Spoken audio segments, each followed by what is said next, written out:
చిన్న చీమ పెద్ద ధైర్యం. ఒక పచ్చని అడవిలో చిన్న నల్ల చీమ ఉండేది. ఆ చీమ పేరు మిట్టు. మిట్టు చాలా తెలివైనది, కాని కొంచెం భయపడే స్వభావం కలది. ఒకరోజు మిట్టు తన కుటుంబానికి ఆహారం తెచ్చేందుకు నదిని దాటాలని అనుకుంది. నది చాలా పెద్దగా, వేగంగా ప్రవహిస్తోంది. అయ్యో, నేను ఎలా దాటాలి అని మిట్టు ఆలోచించింది. కాని ఇంట్లో ఉన్న చిన్న చీమపిల్లలు ఆకలితో ఉన్నారని గుర్తొచ్చింది. అప్పుడు మిట్టు ధైర్యంగా చుట్టూ చూసింది. ఒక పెద్ద ఆకును చూసింది. ఆ ఆకును బలంగా పట్టుకొని నదిలోకి దూకింది.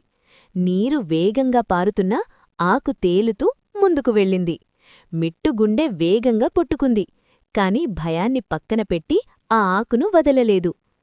కొద్దిసేపటికి ఆ ఆకు నది అవతలి ఒడ్డుకు చేరింది. మిట్టు ఆనందంతో ఎగిరింది.